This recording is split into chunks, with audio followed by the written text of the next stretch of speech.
There, welcome to A Girl on a Mission TV. Today we're here with artist Chris Kent. So welcome. How are you? Good, good. Good. What kind of tea you got there?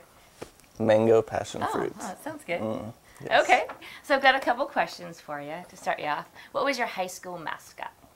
Hornet. Oh, Hornet. Yes, Veneta Hornets. Very good. And are you a chocolate or vanilla person?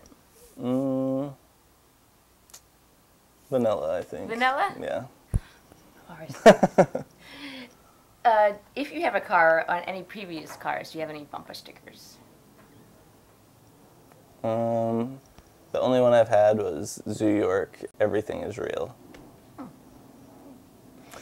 Do you have a favorite coffee drink? Caramel latte. No.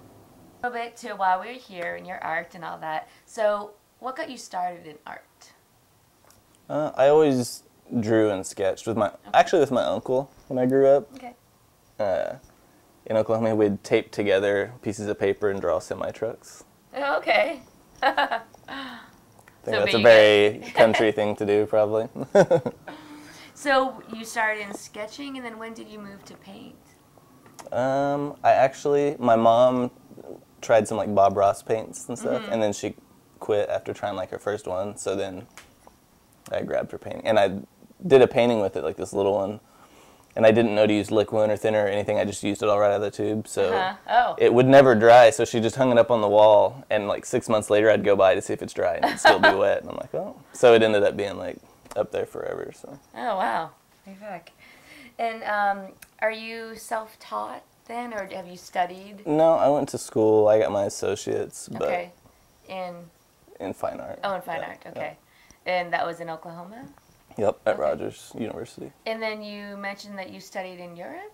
Yep. Talk about that a bit. Whenever I went to Rogers, my painting teacher, he travels with Tulsa University to go study with ex-Tulsa alumni. Okay. And he has an old monastery in Montone, Italy, and he converted it to like artist studios and stuff. Very cool. Yeah, so he kind of pulled some strings for me, and I didn't get credits for it, but they let me come along. Yeah, well, it's all the experience, right? Yeah, so that was cool for 3 weeks. And what did you paint at that we went around and we painted in like Rome and Florence and went to like Uffizi and all that good stuff. And then whenever we were in Montone, we were there specifically for like 2 weeks of just like intense like painting and plein air painting. And then we'd have artists from around Italy come and like critique, and we'd get to go have barbecues with all these big artist names and stuff. It was so how do you think traveling or going to Italy affects your work?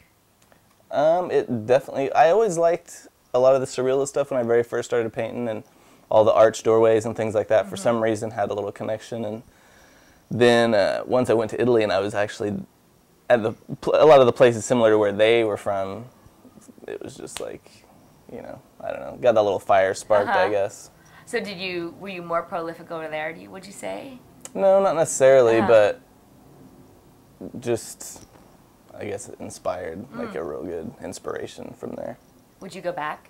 Oh yeah, in a heartbeat. I wanted to live there. When I first moved back, I tried to save up money to live there, but I was just broke. Right. And do you feel going places to travel inspires art? Yeah, for sure. Okay. Just that feeling you get when you're around in a whole new place, and seeing things with fresh eyes, maybe. Yeah, just something totally new. Okay. It's nice. What is your goal as an artist? Through your media?